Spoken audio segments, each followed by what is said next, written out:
E aí, tudo certo? Seja bem-vindo ao terceiro episódio do podcast da Hayward, o primeiro podcast que une o universo dos negócios, do marketing e da indústria farmacêutica, da saúde.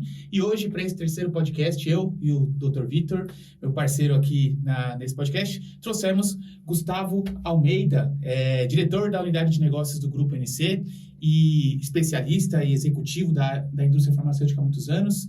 Gustavo, muito obrigado por você estar aqui. Queria que você se apresentasse para a nossa audiência. Bom, pessoal, bom dia. Primeiro, muito obrigado, doutor Vitor. Muito obrigado, Vitor, pelo convite.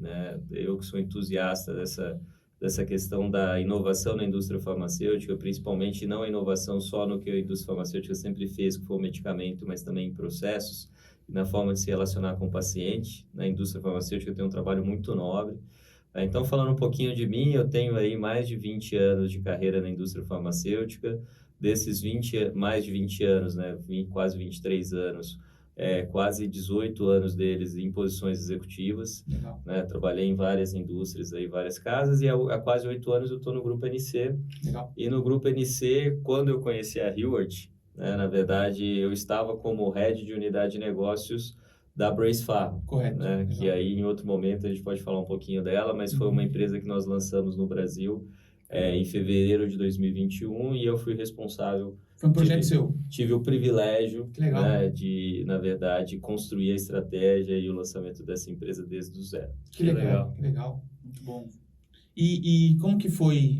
Até acho que a gente pode fazer esse gancho, já trazer um pouquinho desse contexto do lançamento do projeto, porque acho que tem um viés de inovação muito forte, E dentro do universo executivo, muitas vezes pode dar conflito, Porque eu entendo que exigem uma previsibilidade que muitas vezes a inovação não traz, Não dá. Sim.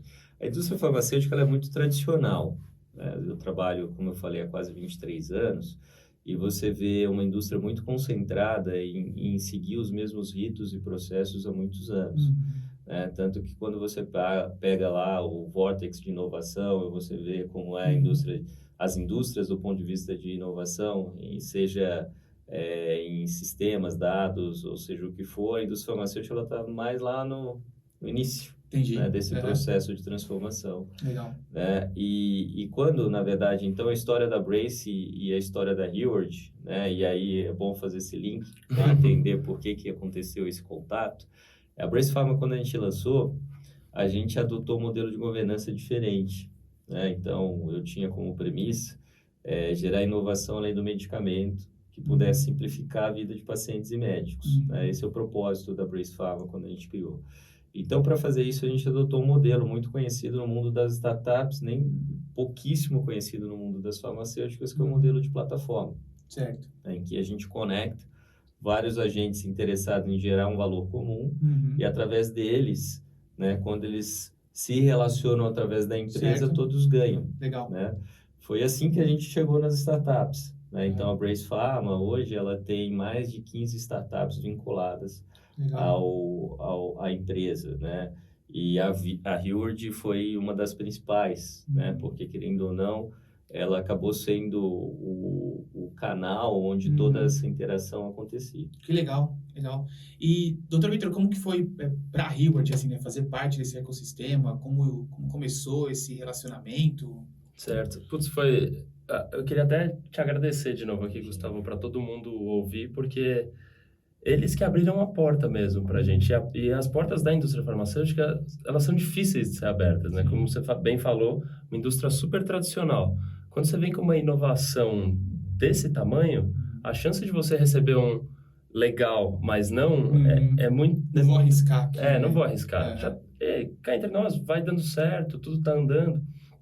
Então, teve muita ousadia, do Gustavo de liderar isso daí. Legal. E agradeço mais uma vez ainda, porque se o produto que a gente tem hoje, o aplicativo que a gente tem, a plataforma que a gente tem, tão sólidas, rodando, funcionando bem, muito foi graças até às suas observações, Gustavo, porque alguém com tanta experiência na área e que entende essa ligação entre o usuário, o paciente e a indústria, foi prato cheio para a gente conseguir ser talvez a principal ferramenta aí, da plataforma, porque a gente acabava unindo todas as outras plataformas. Para quem usa o aplicativo, você vai ver lá, quando comprou um produto Brace, você tem acesso a vários benefícios, né? Todos esses benefícios são, em geral, né, são startups que o Gustavo, a Brace conseguiram conectar através do nosso programa.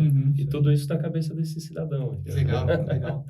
Na nossa cabeça. Exato, né? Pronto, melhor assim. Na nossa cabeça. Trabalho em conjunto. E isso é curioso, eu acho que vale a pena até reforçar isso, né? A indústria de saúde, ela muito fala em patient centricity, né? Quando que você coloca o paciente no centro para que você, né, consiga conectar isso daí. Isso passa por um conceito muito forte em jornada do paciente, né? De como você sente o que ele sente e você vê o que ele vê.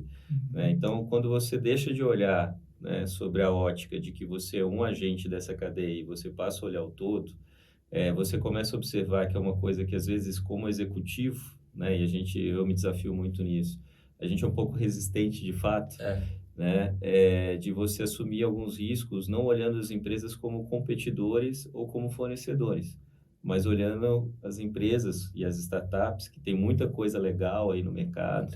Né? O mercado pós-pandemia ele evoluiu bastante nessa questão do digital, indústria de saúde, e até a maneira como o paciente participa dessa discussão com o médico. Você passa a olhar as empresas como co-criadoras de um ecossistema. Exato. Né?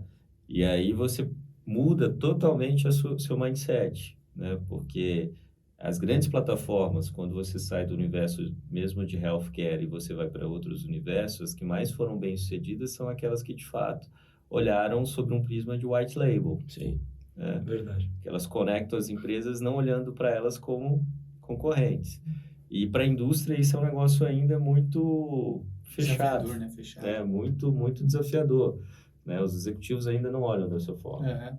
E você tem a visão de que, assim, além do desafio prático de implementar, né, enfim, no dia a dia, encaixar nos processos, tem também esse convencimento diário dos outros responsáveis, né, de olha, se reforçar um conceito, reforçar uma promessa, né, tem muito trabalho político aí também, né? Tem. Na verdade, assim, esse é o primeiro desafio. Né? Quando você vai para modelos já testados e consolidados, os KPIs, a maneira como você avalia os resultados, eles são muito claros. Sim. Analítico, né? Tá claro ali, acabou. O dado, ele é claro. Quando você vai para... E aí vocês sabem disso, porque vocês, né, fundaram uma startup, os indicadores não são tão claros assim. Sim, né? sim. Porque, na verdade, você ainda não tem escala, né, que você tem de modelos já testados. A amostra não é da população. Exatamente. Sim. Então, se você for para modelos tradicionais já testados na indústria, como a PBM, por exemplo, né, que existe há muitos anos, você pode ver lá, olha, qual que é a média de conversão histórica que outros concorrentes teus estão tendo, né? Quanto em média os outros caras vendem. Quando você vai para um modelo que nunca foi criado, você não tem referência. Perfeito. Então, o primeiro desafio que o executivo tem que ter é buscar novas referências. Né? Quais são os indicadores que, de fato, você vai olhar? Né? Você começa a ver indicadores como análise de cohort e outras coisas que vão te mostrar se, na verdade, você está indo no caminho que, de fato, aquilo o teu cliente quer ou não. Né? Que, na verdade, não é numérico. Sim. É de direção ali, né? É de direção, né? Para você justamente romper a curva de inflexão e escala. Legal. E aí, fazendo um paralelo, Dr. Vitor, acho que até do lado da Hayward, é um desafio também sempre reforçar que é uma solução inovadora, que presta benefícios semelhantes a outras frentes, mas que não é comparável, né? Para você sempre não cair na comparar maçã com laranja. É exatamente isso daqui que o Gustavo falou, né? O universo de PBMs, né? PBM, para quem não sabe, Gustavo, você até me ajuda, né? Mas aquela situação em que você chega na farmácia e você fala assim, vou comprar esse remédio. Eu falo, peraí, me dá seu CPF aqui, eu vou te cadastrar, você vai ganhar não sei quantos % de desconto, ou você vai ganhar... Né, uma caixa a mais. Né? É o termo, né? Programa de benefício de medicamentos. Então, né? Isso está bem estruturado há quantos anos já? Isso existe no mercado, que eu me lembre, talvez uns 30 anos. Você entendeu? Então já é uma coisa forte. Totalmente sedimentada, como a gente falou, numa indústria que é um transatlântico, né? Não é um jet ski. Então, difícil de fazer qualquer conversão. E quando a gente apresenta a Hayward, sempre a imagem que as pessoas têm é de, isso aqui é uma alternativa ao PBM, é um concorrente ao PBM, ou é um próprio PBM, né, fantasiado. E não, o que a Hayward faz é ocupar um espaço não ocupado, que é o espaço entre a pessoa sair da farmácia, ir para casa, fazer o tratamento dela e voltar para a farmácia para fazer a compra da medicação que ela tem que tomar. Lacunas que o PBM não Exatamente. Então, como que a gente faz isso? Através de lembretes, de mensagens, de orientações, de entregas de pequenos benefícios, né? Quick wins ali, né? Quick wins, exatamente. Então, você vai entregando um pouquinho de alegria para a pessoa, para ela sempre manter o contato. Sabe quando aquele relacionamento você vai se distanciando, a gente fala, opa, volta aqui, lembra da gente. Então, a ideia é se posicionar aqui. E como o Gustavo bem disse, para o que é PBM, para o que é demanda, vem e tal, já está tudo bem estabelecido. O que são os bons números, o que são as boas métricas. A gente não. A gente está criando isso agora. E muitas das métricas que a gente criou também foi porque coisas que a gente achava importante como startup, a gente viu que a gente tinha que conversar com a indústria para saber, poxa, isso aqui é importante para a gente, mas é muito importante para eles. Então, vamos dar uma atenção a mais. E ao mesmo tempo tem aquele olhar, para o usuário, isso daqui isso é fundamental. Então, a gente tem que fazer essa ligação mesmo. Construção de 4 mãos mesmo. Exatamente. Né? Que torna o aplicativo melhor e torna a aplicação dele também na realidade da indústria melhor. Isso é curioso, né? Porque, na verdade, assim, apesar de existir tanto tempo que as PBMs existem, né? E aí que, obviamente, ela ocupou o seu papel e, principalmente, a indústria e para o paciente, ela tem um papel muito importante. Querendo ou não, ela, na verdade, ela estimula um único gatilho que o paciente tem, que, na verdade, é o gatilho do preço. Sim. Né? Ele acabou virando muito um programa de desconto para o paciente. Né? Isso é ruim? Não, isso é ótimo, isso dá acesso à população. Mas não necessariamente a falta de compliance ou a falta de compromisso do paciente em participar de uma jornada de tratamento, ela está restrita à questão financeira apenas. Perfeito. Né? Então, como que eu vejo hoje, né, como você mesmo falou, Dr. Vitor, a Hayward? A Hayward ocupou um espaço, como você mesmo disse, que não foi ocupado pelas PBMs, porque ele não olhou sobre essa jornada do paciente, ou ela é moldável a ponto de você não oferecer única e exclusivamente a questão financeira do desconto. É isso. Você consegue, através de vários mecanismos, né, ativar esse paciente de formas diferentes para que, de fato, ele cumpra aquele rito de ter saúde, né, que ele está tanto buscando. Sim. E isso é moldável. Né? Então, a gente fez a 4 mãos mesmo, continua fazendo, Sim. porque essa é uma outra disrupção que eu vejo também com relação à indústria farmacêutica, porque assim, a gente às vezes espera ter algo muito pronto e testado para a gente aplicar. Né? E aqui a gente foi no caminho inverso. Né? A gente foi melhorando essa interação ao produto, né? E no caso da Brace, a gente batizou esse programa de Abrace-me, à medida que a gente aprendendo com o paciente. Sim. É o famoso trocando a roda com o carro em movimento. Exatamente. Né? É o famoso protótipo, de fato, do design. Né? A gente não esperava ter o produto pronto para implementar. Né? Então, é o teste opera, aprende escala. Perfeito. Né?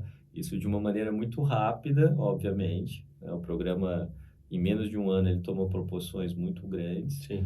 Né? Mas trazendo o paciente para jogar junto nessa jornada. Sim. Né? Isso é ótimo em todos os sentidos. Isso empodera o médico, né, dentro desse compliance, né? Então, foi através da Hayward que a Brace conseguiu, de fato, lançar o primeiro programa de mudança de estilo de vida. Né? Não é um programa de benefício de desconto, né?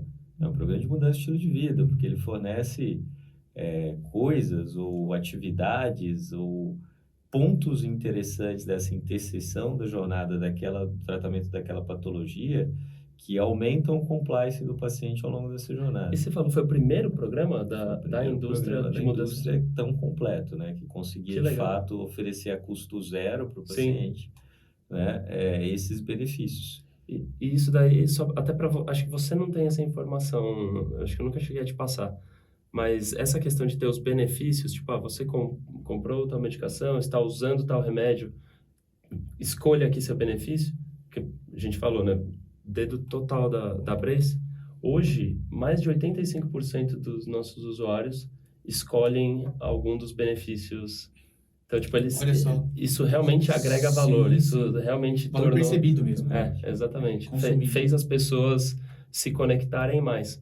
E a outra estatística que a gente tem é de que quando ela usa um dos benefícios, a chance dela ficar no programa, a chance dela ficar no tratamento aumenta mais de 60%. Olha só que legal.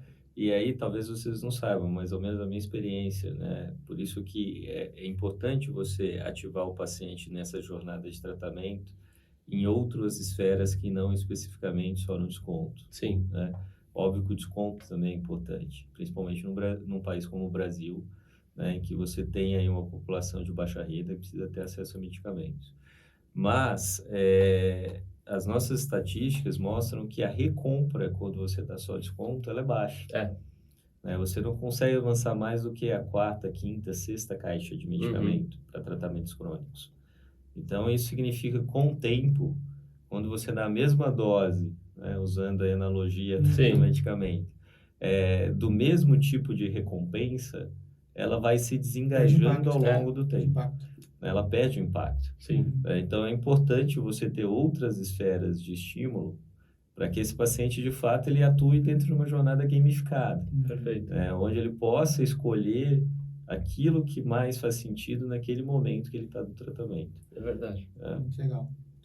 Gustavo, a gente falou muito sobre essa mudança que a gente vê no relacionamento com o paciente, né? De cada vez mais não pensar só em produto, mas estilo de vida, essa postura das empresas de caminhar para o formato de plataforma, porque você consegue ganhar escala, utilizar parceiros que somam valor junto.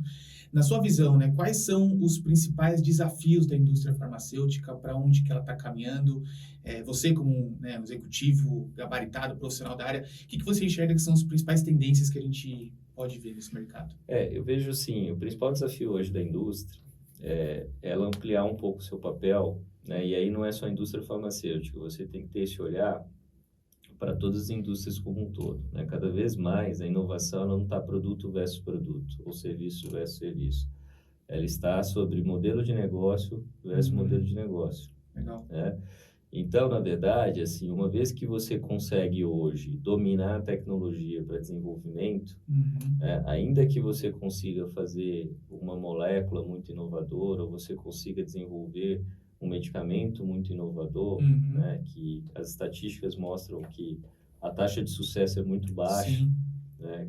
A maior parte dos projetos de inovação em medicamentos que a indústria tem que continuar investindo pelo papel que ela tem, né? Haja visto aí a pandemia, né? Sem as vacinas, o que faríamos, né? Ela é baixa, né? Assim, você tem, né, estatísticas, 1 milhão de grandes projetos para fazer um blockbuster no mundo, né? Eu fiz estatísticas de novos negócios. Mas, independente disso, muitas vezes você esbarra no acesso a isso, a essas tecnologias, né? A indústria está indo muito para doenças negligenciadas, né? Que, na verdade, elas, querendo ou não, têm poucos pacientes que poderiam obter, mas são tecnologias muito importantes. Mas, ao mesmo tempo, quando você começa a olhar isso, né? Como é que esse paciente tem acesso? Como é que vai ser essa jornada dele de cuidado? Né? Como que ele vai conseguir chegar na tecnologia que você tem? Porque cada vez mais você tem que fazer um processo tailor-made, né? Sim. E aí, para esse paciente conseguir ter esse acesso, você tem que pensar que a indústria, ela não é uma desenvolvedora só de tecnologia de tratamento. Certo. Ela é uma desenvolvedora de saúde. Legal. Né? Legal. E aí, quando você começa a ampliar esse leque, como executivo, principalmente, né, a área de negócio, o marketing, você começa a observar que ainda que você não venda nada nesse processo da jornada do paciente, é importante que você entregue essa experiência completa. Legal. Porque eu acho que é o que até os consumidores estão esperando de postura das empresas, né? Parar de pensar só no produto, na receita pontual ali, como é que você agrega na minha vida e no meu estilo de vida. Que acho que tem muito a ver com o programa, com a Hayward, né? Que é olhar para o estilo de vida personalizado de cada pessoa ali, né? Exatamente. Cada isso peça. É valor, né? Isso é valor. E aí, a primeira grande mudança de mindset que você precisa fazer para atingir isso é parar de olhar os outros agentes da cadeia como concorrentes ou competidores, né? E sim como parceiros. Você entende que esse foi talvez uma grande sacada assim, do programa, né? Porque acho que o conceito de plataforma tem a ver com isso, né? Olha, eu crio o terreno aqui, eu crio todo o contexto para que todos possam vir até mim e gerar valor para essas pessoas, porque todo mundo vai querer ficar mais dentro dessa área. Sim. Aqui. Exatamente. Eu acho que e na verdade essa sacada, ela nem né, não vamos ter a pretensão de dizer que ela foi nossa, Claro.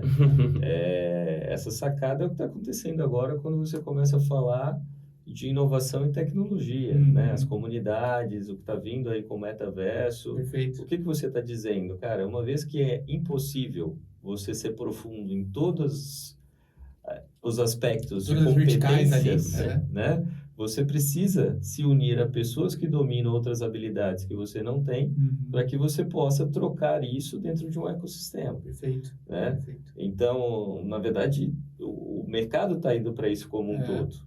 O que eu digo sacada é talvez a ideia de comprar esse desafio dentro de uma indústria, né, que talvez não tivesse esse histórico, né, que Sim. fosse um pouco mais difícil. Escolher esse desafio para enfrentar. Que esse é o caminho, Sim. ok, vamos nessa Sim. então. A resposta para isso é assim, no fim das contas dessa equação, né, o paciente, no caso da indústria, é o seu cliente. É ele que paga pelo medicamento. Certo. Né? Você tem agentes que participam dessa jornada junto com você, mas é ele que, no final das contas, escolhe o que ele precisa fazer para se tratar e se cuidar, né? E se ele quer aderir isso ou não. Certo. Né? Aqui o Dr. Vitor, que é médico, ele sabe que talvez hoje uma das maiores dores dos médicos é, de fato, engajar o paciente Com nessa certeza. jornada. Né? Porque o cerne da Rio. Ter saúde é uma escolha, certo? Diária, né? É uma escolha diária. Né? A pessoa pode escolher não ter. Sim. Né? Ela pode escolher continuar da forma como ela está. Então, esse trabalho de conscientização e convencimento, ele tem que acontecer dentro de um ecossistema, 4 mãos. E até fazendo um paralelo com o aplicativo, Dr. Vitor, essa escolha, né, de como que a pessoa quer conduzir a saúde, tem até a ver com as otimizações que estão sendo feitas no aplicativo, né, na questão do cashback. Exato, a gente estava até falando antes. Hoje, como é que sempre funcionou o aplicativo? A ideia é que você ganhe por se cuidar, né? Então, é o mérito seu, você se cuidou, você no final do seu tratamento, daquela caixa, quando você for continuar, né, o seu tratamento, você vai ganhar proporcionalmente ao tanto que você tomou corretamente o remédio. Então, quem tomou mais corretamente vai acabar ganhando mais. Só que a gente percebeu que tinha uma parcela das pessoas que acabava ficando de fora porque falava assim, putz, eu tô tomando, eu já tenho a minha organização, já tenho o meu ritmo, eu boto ali a minha caixinha ali do lado, ou eu uso o alarme, eu não quero ficar todo dia entrando no aplicativo. Existe essas pessoas. Sim. Então, a gente criou um cenário para elas, que é a pessoa poder escolher entre o que seria um prêmio máximo, né, um cashback máximo. Então, assim, brinca comigo, participa aqui dessa jornada, vai clicando no aplicativo, engaja legal comigo, você vai ganhar o cashback máximo. Ou, não quero participar, não quero fazer tudo isso, mas eu quero ter esse benefício, eu quero ter essa conexão né, com a indústria, com o meu tratamento. Então, a pessoa pode escolher entre um cashback que a gente chamou de garantido. Legal. Então, ela só vai lá, ela fala assim, não... Piso ali. E ela pode ir mudando, pode mudar. Esse mês, eu vou estar de férias, vou estar mais tranquilo, vou fazer de um jeito, vou fazer de outro, estou trabalhando muito. Então, e a gente também consegue ir se comunicando melhor com a pessoa, sabendo melhor os interesses. Que o Gustavo falou desde o começo. No centro dessa jornada toda está quem? Está o usuário, está o paciente. Quem tem que se adaptar é a gente. Perfeito. Né? Identificar os padrões e criar soluções para isso. É tudo uma discussão de valor, né? Então, o valor ele é muito individual. Né? O que tem valor para mim pode não ter para você. Exato. Com certeza. Então, quanto mais você conseguir customizar essa experiência para o paciente, melhor é, né? Mais você aumenta os níveis de engajamento. Né? Legal, muito legal. A gente conseguiu dar uma visão bem completa, né? Acho que de como a indústria se reinventa nesse sentido, como que a Hayward conseguiu contribuir em todos esses desafios. E aí eu queria pedir para você, Gustavo, dar uma mensagem de finalização, um pouquinho de quais são os seus próximos passos, para onde que você está caminhando, quais são os seus próximos desafios, para a gente encerrar esse ótimo episódio. Eu acho que nessa jornada, primeiro, né, muito obrigado, Vitor e Dr. Vitor, né, pelo convite para falar desse tema, que, como eu falei, eu sou entusiasta, né? Eu acho que a gente tem que repensar todos os dias como a gente pode entregar mais valor para os nossos pacientes, né? A indústria de saúde, ela está aí para isso. Eu acho que ela tem um papel de nobreza junto com a classe médica muito grande. Mas principalmente agradecer, né, pela tua gentileza e pela maneira como você tem, e te parabenizar, né, essa preocupação genuína em montar uma startup, né, como a Hayward, que está, de fato, repensando, né, essa forma de entregar esse benefício para o paciente de uma maneira que o engaje. Eu acho que mais do que um negócio, né, isso tem um papel social muito grande. Verdade. Né? E querendo ou não, né, e aí até uma mensagem final, isso acaba estando na mão das startups, porque as empresas consolidadas, elas têm uma dificuldade muito maior em assumir projetos tão ousados para testar coisas, né? Porque, obviamente, elas têm processos muito grandes, elas são muito departamentalizadas, elas são muito hierarquizadas, né? A velocidade de se testar, né, ou a disposição de se testar, ele acaba ficando como um ponto de prioridade paralela. Perfeito. Né? Por uma característica de você garantir o core dessas empresas de negócio, simplesmente por isso. Então, acho que isso está muito no papel das startups. Ajudar a repensar esse mercado de saúde. A população brasileira ela vai envelhecer nos próximos anos, né? A gente vai inverter nossa pirâmide etária e, querendo ou não, a gente vai ter que conviver mais com mudança de estilo de vida, né? Porque a gente vai estar mais velho e a gente não vai conseguir ser tão ativo como a gente é quando a gente é mais novo. Então, assim, envelhecer com qualidade, né? A gente está muito falando disso, eu acho que está muito no papel de startups como a Hayward. Como que a gente vai repensar esse diálogo entre o médico, o paciente, né? Indústria farmacêutica, farmácia, como que nós vamos voltar a ter essa conversa que, no final das contas, é como ter mais saúde, né? Como envelhecer com qualidade. Ainda não inventaram uma maneira de não envelhecer. Ainda. Né? A gente não chegou lá. Então, a gente tem que pensar nesse momento em como disruptar e envelhecer com qualidade para que a gente possa ser mais feliz. Né? Então, muito obrigado, parabéns, né, pela tua ousadia, né? Porque, querendo ou não, você já é um bem-sucedido médico, né? Muito jovem, mas bem-sucedido justamente pela tua profundidade, a forma como você se preocupa com o paciente teu. Então, você pensar num negócio e trazer isso muito com propósito, né? Mais do que olhando só a possibilidade de ganho, eu acho que você está de parabéns pela iniciativa. Obrigado, cara. Sensacional. Sem palavras. Se minha mãe ouvir isso daqui... A gente faz um corte só com esse trecho aí, começa a disparar para todos os contatos. Assim. Obrigado. Muito obrigado pelo convite. Valeu. Muito bom. Queria agradecer você que acompanha esse episódio e fique ligado porque em breve teremos mais uma edição. Até mais. Até mais, pessoal.